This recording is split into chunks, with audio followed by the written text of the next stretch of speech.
Welcome बच्चों। हम अभी तक जो देख रहे थे सुपरपोजिशन ऑफ वेव्स, उसमें हमने अलग अलग फेनोमेना देखे। सुपरपोजिशन ऑफ वेव्स में खुद हमने देखा स्टेशनरी वेव्स और बीट्स वगैरह, ठीक है। और जब हम स्टेशनरी वेव्स पढ़ रहे थे तो वहाँ पे बीच में हमको हार्मोनिक्स और ओवरटोन्स ऐसे हमको शब्द मिले, ठीक है। जो ये वर्ड्स मिले तो आज हम थोड़ा देखना चाहते हैं कि हार्मोनिक्स और ओवरटोन्स क्या होते हैं, ठीक है। क्योंकि हमने यहाँ पर अगर आप देखेंगे तो हमने वाइब्रेशंस अलोंग द स्ट्रिंग, ठीक है, जो स्ट्रेस स्ट्रिंग थी उसके ऊपर वाइब्रेशंस एंड वाइब्रेशंस, ठीक है, इन द एयर कॉलम, ठीक है, या फिर along the air column in the pipe open at both ends and in the pipe close at one and, ये हमने देखे और उस समय में हमको ये शब्द मिले थे, ठीक है। सो होता क्या है दोस्तों, यहाँ पर ये चीज़ आप समझो कि जब भी वाइब्रेशन सेट किए जाते किसी स्ट्रिंग के ऊपर या फिर एयर कॉलम में, तो वहाँ पर जो भी वाइब्रेशंस होते हैं वो वाइब्रेशंस, ठीक है, तो जो बाउंड्री कंडीशंस है, हमने बाउंड्री कंडीशंस भी देखी थी, ठीक है, तो वो दो बाउंड्री के बीच में ही पूरे के पूरे वाइब्रेशंस होकर उनका जो स्टेशनरी वेव्स बनते हैं उससे तैयार होंगे, ठीक है। अब उसके बाद में वहाँ पर हर तरह के जो भी वाइब्रेशंस है वो हर तरह के वेवलेंथ के साथ में, हर तरह के फ्रीक्वेंसी के साथ में तैयार होंगे। और उसमें हमने कहा था जो भी फ्रीक्वेंसीज है उसमें सबसे कम यानी लोवेस्ट जो फ्रीक्वेंसी होंगी उस लोवेस्ट फ्रीक्वेंसी को हमने का नाम दिया था फंडामेंटल फ्रीक्वेंसी। या तो देखो सबसे पहले तो ये है कि वो जो भी वाइब्रेशंस होते हैं अलोंग द स्ट्रिंग या फिर इन द एयर कॉलम, ठीक है, तो वो सभी के सभी हमारे नेचुरल वाइब्रेशंस है, तो उसके नेचुरल फ्रीक्वेंसी कहेंगे, जो रिस्पेक्टिव फ्रीक्वेंसीज होंगी उसको नेचुरल फ्रीक्वेंसी कहेंगे। लेकिन उसमें सबसे जो कम फ्रीक्वेंसी होंगी उसको हमने, यानी कहा था ना हमने स्ट्रिंग में भी कहा था, दोनों पाइप्स में भी कहा, the lowest frequency it is called as fundamental frequency. तो अगर हम बात करते हैं फॉर स्ट्रिंग, स्ट्रिंग की बात करते हैं तो स्ट्रिंग के लिए, ठीक है, दूसरा हमारे पास था फॉर पाइप, ठीक है, या फिर फॉर ओपन पाइप नाम दे देते इसको, ओपन पाइप, ठीक है। और तीसरा हमारे पास था फॉर क्लोज पाइप। अब क्लोज पाइप का मतलब क्या था, दोनों तरफ से क्लोज नहीं, ठीक है। तो स्ट्रिंग के लिए हमारी फंडामेंटल जो फ्रीक्वेंसी थी वो थी हमारी 1/2L √T/m, या फिर आप सिंपल ये जो √T/m है इसी को आप V/2L नाम दे सकते हो, ठीक है। बस यहाँ पे जो वेलोसिटी है ये वेलोसिटी ये है, ये ध्यान में रखना। हमारा जो ओपन पाइप था उसके लिए जो फंडामेंटल फ्रीक्वेंसी थी यानी सबसे कम फ्रीक्वेंसी वो ये थी कि n = 1/2L, ठीक है। वहाँ पर था हमारे पास अंडर रूट में E/ρ बोल सकते हैं, या फिर सिंपली इस चीज़ को हम क्या कहते हैं V/2L, ये मिला था। यहाँ पर वेलोसिटी ये रही थी। और क्लोज पाइप के लिए हमने देखा था, ये ही मैं डायरेक्ट लिख लेता हूँ, V/4L थी। और यहाँ पे जो V थी वो V क्या रहती है हमारी रूट में E/ρ, यहाँ पे E इलास्टिसिटी है और ρ हमारी डेंसिटी है। तो ये हमने देखा था। तो हमें यहाँ पर जो मिला था तो ये स्ट्रिंग के लिए V/2L है, इसके लिए V/2L है और इसके लिए V/4L है। तो ये हमारी फंडामेंटल फ्रीक्वेंसीज थी, ठीक है। अब ये जिस मोड में मिलती थी उस मोड को हमने नाम दिया था फर्स्ट मोड ऑफ वाइब्रेशन, ठीक है, या फिर इसी को हम नाम देते फंडामेंटल मोड, ठीक है, या फिर इसी को नाम देते थे जो हमारे पास था ना फंडामेंटल मोड, ठीक है, फंडामेंटल मोड, ठीक है, फंडामेंटल मोड, या फिर इसी को हम टोन बोलते हैं, यानी फंडामेंटल टोन भी बोलते हैं, ठीक है। तो ये जो फ्रीक्वेंसीज थे वो जिस मोड में मिलती थी वो फंडामेंटल मोड या फिर फर्स्ट मोड ऑफ वाइब्रेशन या फिर फंडामेंटल टोन कहलाता, ठीक है। फिर एक बात है कि ये सबसे कम फ्रीक्वेंसी थी। और उसके बाद हम देखते हैं कि इसके बाद अब फ्रीक्वेंसी बढ़ते जाती है, सेकंड मोड में, थर्ड मोड में फ्रीक्वेंसीज का बढ़ते जाता, ठीक है।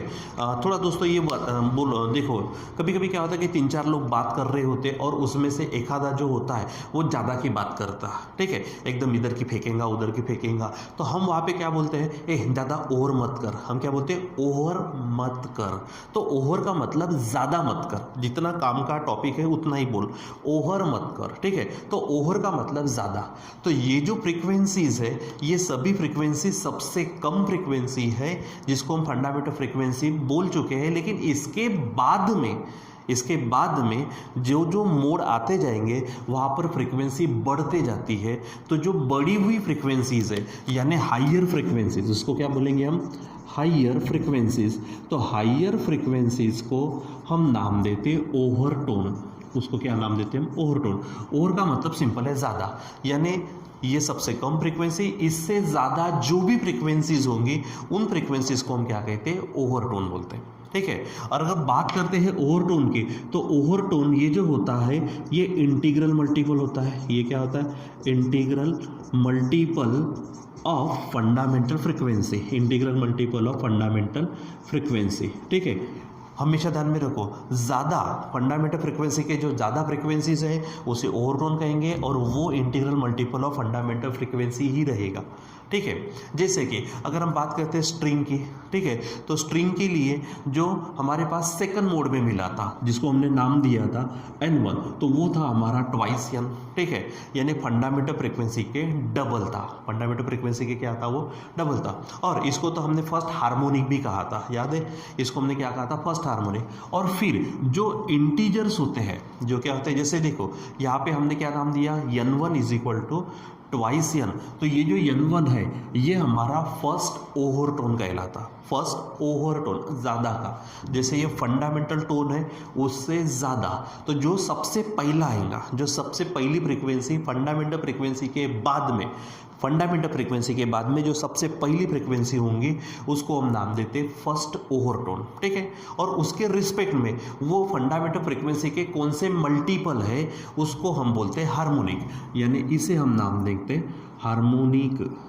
ठीक है, तो ये हो गया हमारा, देखो फंडामेंटल फ्रीक्वेंसी के डबल है इसलिए हम इसको नाम देते हैं सेकंड हार्मोनिक, और यहाँ इसको हम कहते हैं फर्स्ट ओवरटोन। इसको क्या कहते हैं हम, फर्स्ट ओवरटोन। ठीक है, यानी फंडामेंटल फ्रीक्वेंसी सबसे कम frequency called as fundamental frequency, या फिर हम कहते हैं फर्स्ट हार्मोनिक। अब उसके बाद में हमको जो भी फ्रीक्वेंसी मिलती है हाइयर फ्रीक्वेंसीज, उसको हम नाम देते चलते क्या, ओवरटोन, ओवरटोन। तो फंडामेंटल फ्रीक्वेंसी के जस्ट बाद में जो पहली फ्रीक्वेंसी मिलेगी, जो फंडामेंटल फ्रीक्वेंसी की ही इंटीग्रल मल्टीपल होंगे, चाहे वो सेकंड मल्टीपल रहे, चाहे वो थर्ड मल्टीपल रहे, कुछ भी रहे, तो उसको हम क्या कहेंगे, ओवरटोन। ठीक है। और जो इंटीजर होगा, जो मल्टीपल होगा, उसको हम नाम देंगे हार्मोनिक। जैसे 2 है तो सेकंड हार्मोनिक, 3 है तो थर्ड हार्मोनिक, 4 है तो फोर्थ हार्मोनिक। ठीक है।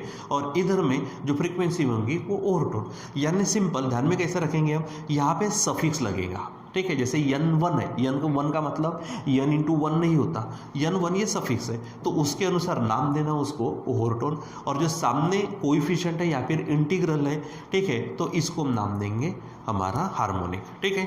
उसके बाद में जैसे हमारे पास में इसके बाद में हाइयर फ्रीक्वेंसी वो n2 थी, तो वो हमको मिला था थ्राइस n, तो ये n2 क्या होगा, सेकंड ओवरटोन, तो इधर में होगा हमारा थर्ड हार्मोनिक। ठीक है। सो यहाँ पे जो ओवरटोन है वो simply they are the integral multiple of fundamental frequency. Fundamental frequency के क्या रहेंगे, वो इंटीग्रल मल्टीपल, और जो इंटीग्रल होंगे वो हमारे क्या होंगे, हार्मोनिक्स होंगे। ठीक है। हाँ दोस्तों, ये बात भी है कि हमारे पास किसी भी वाइब्रेशंस में, चाहे वो स्ट्रिंग के ऊपर के वाइब्रेशंस हो, पाइप में एयर कॉलम के ऊपर के वाइब्रेशंस हो, उसमें ठीक है ओवरटोन तो मिल भी जाएंगे। ठीक है, लेकिन हर तरह का हार्मोनिक प्रेजेंट होता ये ज़रूरी नहीं है। जैसे कि अब यहाँ पे देखो स्ट्रिंग में हमको फर्स्ट हार्मोनिक तो ये हो गया, फंडामेंटल फ्रीक्वेंसी ही हमारा फर्स्ट हार्मोनिक है, उसके बाद सेकंड हार्मोनिक, थर्ड हार्मोनिक सब मिलते हैं। हमारे अगर पाइप ओपन पाइप की बात करते हैं तो वहाँ पे भी n1 is equal to twice n, उसके बाद में n2 is equal to thrice n, ऐसे मिलते हैं। ठीक है। लेकिन अगर बात करते हैं क्लोज पाइप के, तो क्लोज पाइप में आप देखो तो n1 इज इक्वल टू हमको डायरेक्ट थ्राइस n था, n2 is equal to fifth n था, ठीक है, 5n था, और n3 इज इक्वल टू आप देखते अगर बढ़ते बढ़ते जाते तो इस तरह से। तो इसमें क्या हो रहा है, यहाँ पे डायरेक्ट फंडामेंटल मिला यानी फर्स्ट हार्मोनिक, उसके बाद डायरेक्ट थर्ड मिला, उसके बाद डायरेक्ट फिफ्थ मिला, फिर सेवंथ मिला। तो इसका मतलब क्या पे, यहाँ पर 2 4 6 ये जो हार्मोनिक है ये हार्मोनिक अब्सेंट है। मतलब हमारे जो भी वाइब्रेशंस होते हैं, vibration along the string, vibration along the air column, ठीक है, तो ये ज़रूरी नहीं है। ठीक है, it is not necessary that all the harmonics are present there, ये ज़रूरी नहीं, और डिपेंड करता वो स्ट्रिंग है कि ओपन पाइप है कि क्लोज पाइप है। जैसे क्लोज पाइप में क्या होता है, सिर्फ only odd harmonics are present, यहाँ पे सभी हार्मोनिक्स प्रेजेंट होते हैं, स्ट्रिंग में भी सभी होते हैं, इसमें भी सभी हार्मोनिक्स क्या होते हैं, प्रेजेंट होते हैं, ठीक है। हाँ, ओवरटोन आपको सभी मिलेंगे, जैसे first overtone, second first over, यही तो हमारा फंडामेंटल टोन है, इसको फर्स्ट ओवरटोन नहीं बोलना, ये फंडामेंटल टोन है। ओवरटोन का मतलब ज़्यादा की फ्रिक्वेंसी, तो first overtone, second overtone, third overtone. लेकिन हार्मोनिक्स से बात करेंगे तो first harmonic, third harmonic, fifth harmonic, seventh harmonic, ऐसा।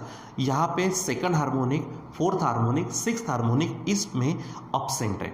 इसका मतलब क्या है, सिंपल सा पॉइंट ध्यान में रखना कि in the vibrations along the string और अलोंग द एयर कॉलम, ठीक है, in the pipe open at both ends या फिर close at one end, it is not necessary that all the harmonics are present, ये ज़रूरी नहीं है। Overtone सभी प्रेजेंट रहेंगे, हार्मोनिक सभी प्रेजेंट रहेंगे, ज़रूरी नहीं है। तो सिंपल सा बच्चों क्या है कि जो वाइब्रेशंस होते हैं, वाइब्रेशंस किसी भी ऊपर में, वो स्ट्रिंग के ऊपर, एयर कॉलम के ऊपर जो भी वाइब्रेशंस होंगे वो हमारे नेचुरल वाइब्रेशंस होंगे, उसकी फ्रीक्वेंसी नेचुरल फ्रीक्वेंसी होंगी, उसमें से सबसे कम फ्रीक्वेंसी हमारी फंडामेंटल फ्रीक्वेंसी होंगी, और उसके ऊपर में जो भी फ्रीक्वेंसीज मिलते जाएंगे हम उसको क्या नाम देंगे, हमारे ओवरटोन। ओवरटोन हमेशा integral multiple of fundamental frequency होंगी, और फंडामेंटल फ्रीक्वेंसी के जो भी मल्टीपल्स होंगे वो हार्मोनिक्स कहलाएंगे। जैसे यहाँ पे सेकंड मल्टीपल है तो सेकंड हार्मोनिक, थर्ड मल्टीपल है तो थर्ड हार्मोनिक, इसमें सेकंड हार्मोनिक, थर्ड हार्मोनिक, यहाँ पर third harmonic, fifth harmonic, seventh harmonic, जो भी मल्टीपल्स होंगे, ठीक है।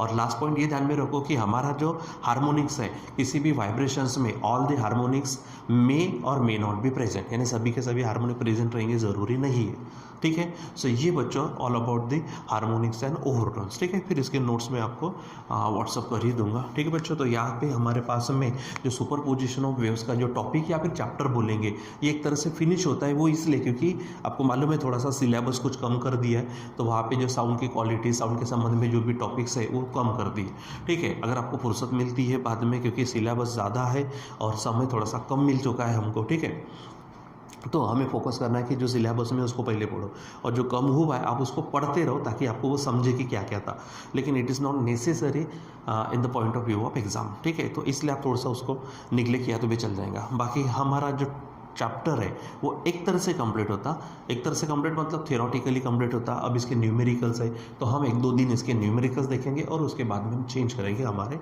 नए टॉपिक की तरफ, नए चैप्टर की तरफ, ठीक है बच्चों। तो टिल देन बाय।